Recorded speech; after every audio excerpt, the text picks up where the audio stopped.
gonna get straight into it.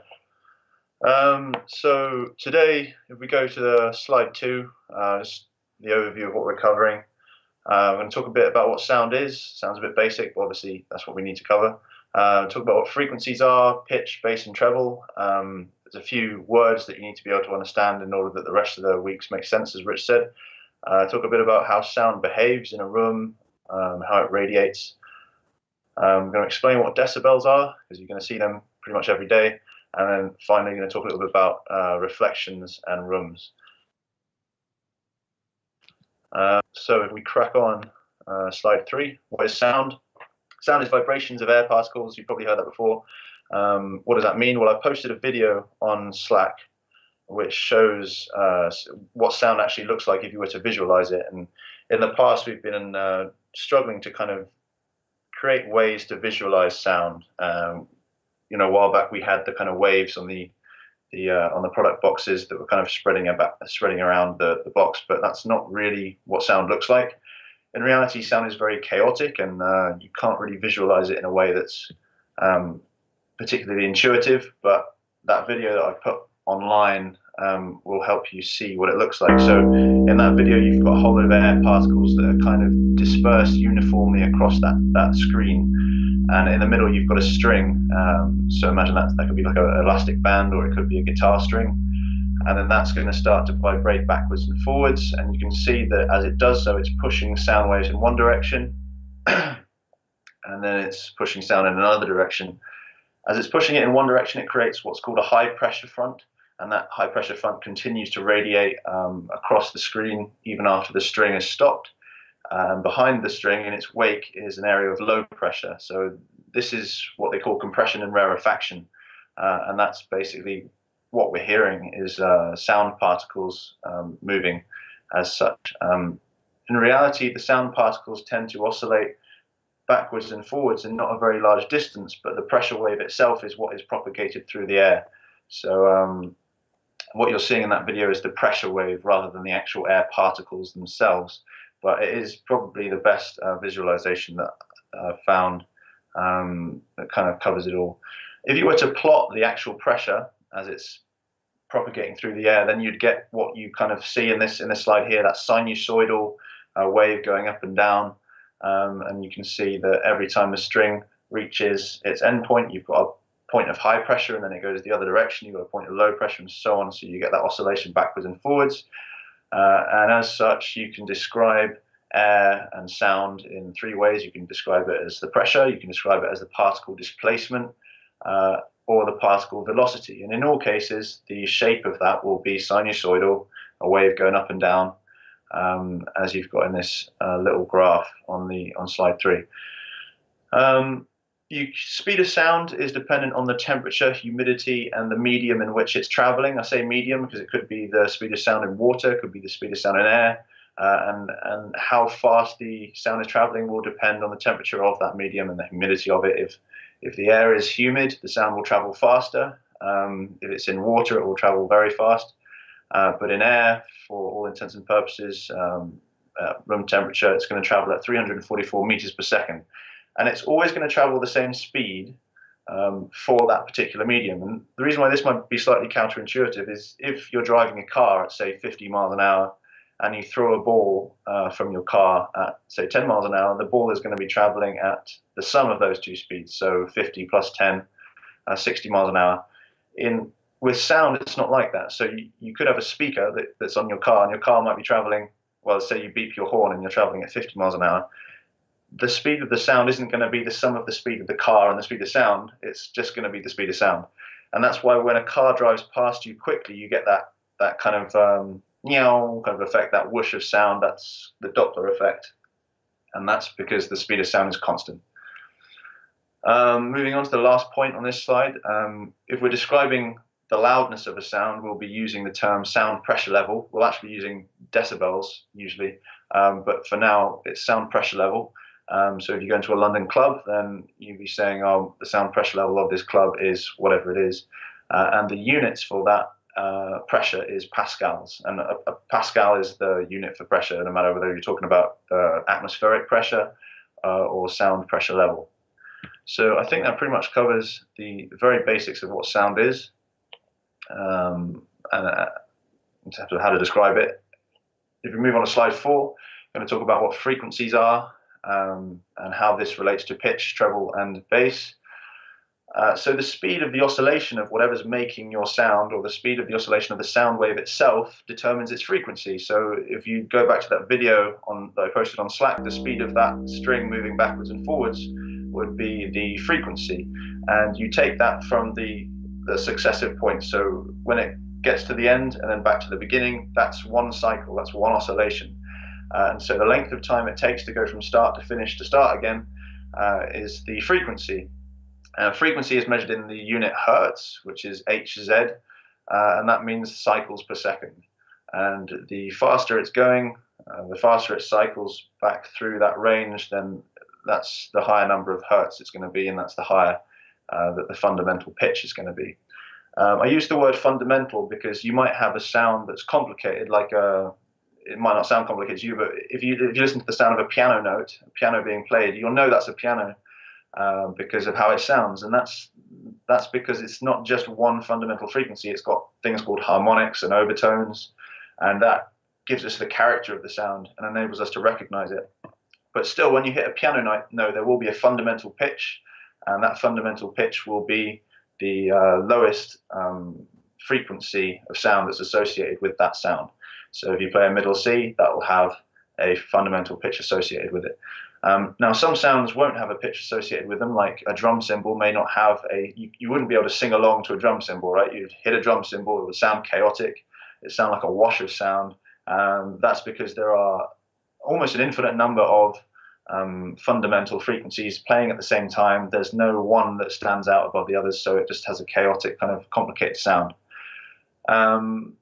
Humans hear from 20 hertz to 20 kilohertz, and if we move on to the next slide, slide 5, hopefully this is large enough for you to read from your printout. But basically, you've got the piano scale there, and on the bottom there's a little blue bracket that denotes where the actual piano scale is. So when you're playing a piano, it's from that blue bracket underneath, and that's also corresponds with the audible frequency range. So right on the left, you've got subsonic frequencies, so we can't hear these. You might be able to feel them. For instance, I could tap something at the frequency of 1 hertz. That would be, I would tap it once every second, and you would hear that. But what you would be hearing is the higher frequencies that are audible, that are associated with the impact of me tapping. It wouldn't actually be the sound of 1 hertz that you're hearing. So those frequencies are not audible. If we move up slightly higher than that to the frequency range that's in blue, that says very low bass frequency range, and it's from 20 hertz to 40 hertz. This is the very low end of our human hearing. And these are associated with rumbles, effects. You might go to a cinema, or you might have a LFE channel for a cinema system, and that would be the explosions, the sound of thunder, things like that. Things that you might not be able to discern a pitch as such, but they're more like an effect, and they're impressive. If we move slightly higher than that still, we go to bass frequency range, and that says from 40 hertz to 160 hertz on this diagram. So this is really the low end of the A70, for instance. So when you're listening to the subwoofer on the A70, I decided that 40 hertz is a good place to stop. 40 hertz is below that, it shakes the house and things start to rattle. Above that, you might still get a bit of rattle, but also this is really useful bass. And you'll be able to identify pitches, your bass guitar and your music. You'll be able to hear those notes. So these are really useful frequency ranges for bass guitars, bass drums, and low end. So that's why the A70 we designed to sing down to roughly 40 hertz. If we move above that, we get into the mid-frequency ranges, and I'm going to kind of lump these together. That green area is the area in which our ears are most sensitive, and evolutionarily that's supposedly because that's the area in which babies cry, so it would be advantageous to a human being to have good hearing in that range because it improves the chances of them being able to look after their child. Above those frequencies, things, again, we're still sensitive to hearing in the upper mid-frequency range. And if you move above that still to 5K to 10K, that's the higher, the blue area on the right, then that area is really where you're going to be using the treble boost on your controller for the A70. That's going to boost those frequencies, and it's going to make a sound brighter. It's going to make it have more detail. That's where drum cymbals are going to be, and where you're going to get a lot of the sibilance from a vocal up in that range there. Very top end, high frequency range, 20K to 100K. That's outside of our audible range. Bats can hear in that range. Dogs can hear in that range, within that range, but humans can't.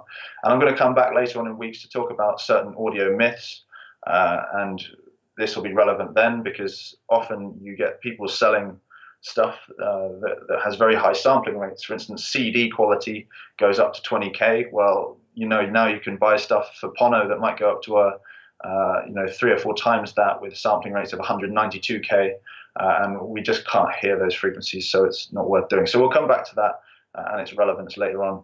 But hopefully that gives you some perspective on the range of our hearing and frequencies and so on. So that covers pitch, treble, and bass and frequencies. The next slide, slide 6, is about wavelengths. This might seem a little bit arbitrary, but it's still something that you need to know about. And again, we're going to come back to it. It's more just a definition for now. I just want to define a wavelength as the distance between successive peaks of a wave. So you can see in the diagram there, if I've got a wave that's going up and down, again, it's when you go from the start to the finish to the start again. So when you return to the point at which you started, that would be a wavelength. And the key point to take away from this slide is that high frequencies have short wavelengths and low frequencies have long wavelengths. Okay, so if we move on to slide 8, there's a blank slide in there, I think it's slide 7. So now we've talked about what I would consider the principles. I want to talk about how sound behaves. Now we know that. How does sound actually behave in a room? And at low frequencies, sound radiates omnidirectionally. So this means that for your subwoofer, the sound radiating from your subwoofer will radiate like a sphere. There's going to be a floor in the way, there's going to be walls in the way, but ideally, in an open space, your subwoofer would be radiating in all directions equally, in much the same way as you'd see waves propagate out in a circle from the middle of a pond if you dropped a pebble in it. High frequencies, on the other hand, tend to beam and are very directional. So if you consider your soundbar, there's a tweeter, the A70 has a tweeter in the middle. If you move off axis, you'll tend to lose some of the high frequencies from that tweeter.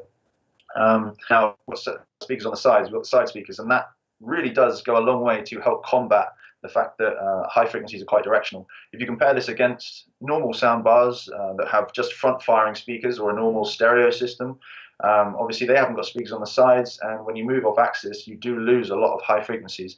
And I remember when we were working with the Space 360, one of the main kind of selling points of that was that you could sit where, it doesn't matter where you sit around it, you're always going to get the same experience. If you sit behind an A70, sure, it's going to sound a little bit muffled, and that's because your tweet is pointing in the opposite direction. See, with the Space 360, you can sit anywhere around it, and you still get a good balance of high frequencies. The next point here, I've got the size of an object in relation to the sound's wavelength will determine whether sound can diffract around the obstacle.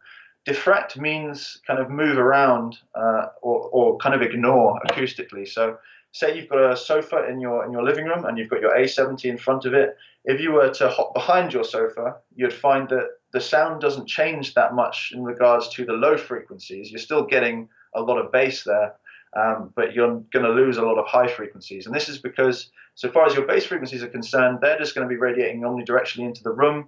It's going to get a lot of room reinforcement, and we'll come on to that a little bit in a second. But primarily it's because when the sound waves, which are very large at these low frequencies, encounter your sofa seems comparably small, and it will simply diffract around that sofa, and you'll hear it on the other side as if you were sitting on the sofa. So not much will change there.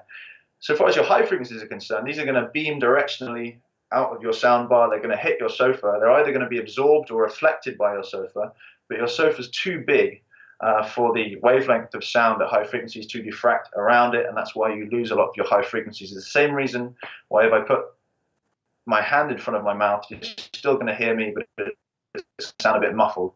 Most of the low frequencies are still diffracting around my hand, but the high frequencies are not.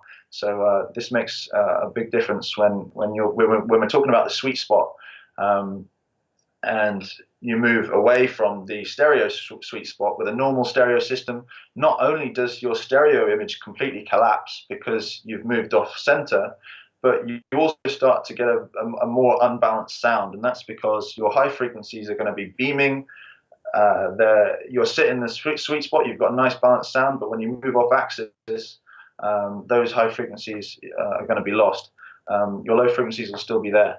Now, with our soundbars, the Orbit Sound soundbars, obviously, again, you've got those speakers on the side. So as you move off axis, not only are you getting that air sound that enables you to get a good kind of, in quotes, stereo image no matter where you're sitting, but you also maintain a good balance of sound frequencies, because as you move off axis, you're getting more high frequencies from the side speakers to make up for the fact that the high frequencies from your tweeter are starting to drop off. So this enables us to keep a nice balanced sound wherever we're sitting.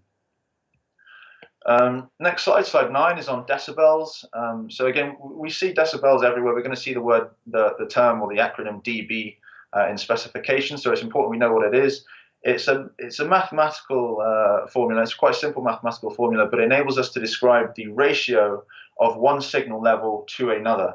And that's all it is. It's a ratio. It's not an absolute level. It's a ratio. Now, you could use a ratio of something compared to an absolute level, in which case you'd know what the level is, but decibels are used to describe the ratios of different signal levels. And it's calculated, as I said on here, mathematically using the log operator. Don't need to worry about that. And for sound pressure levels, come back to SPL, which we talked about right at the beginning. For sound pressure level, everything is in relation to the quietest sound audible, which would be 0 dB SPL. And that's in relation to 20 micropascals. That's the quietest sound a human can hear. Most of the time, we'll be in a quiet room. We might be at 60 decibels SPL. If we go to a London club, we might be pushing 110, 115 dB SPL. And apparently, I've heard that some Ibiza clubs actually reproduce up to 130 dB SPL. Just in terms of the safety of your hearing, you can stay in a London club for about 30 seconds before you get permanent hearing damage.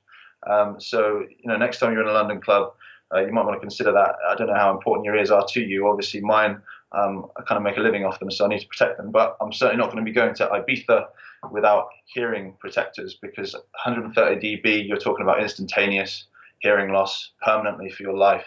And I know a lot of people, well, I know a few people, not a lot of people, who have tinnitus and hearing problems since they've been to big parties or places like Ibiza, where the sound levels are not particularly regulated. So the next slide, slide 10, just gives you a range of SPLs to give you an idea, a bit of perspective. At the very top end, we've got a jet engine at 100 feet, and that's 140 dB.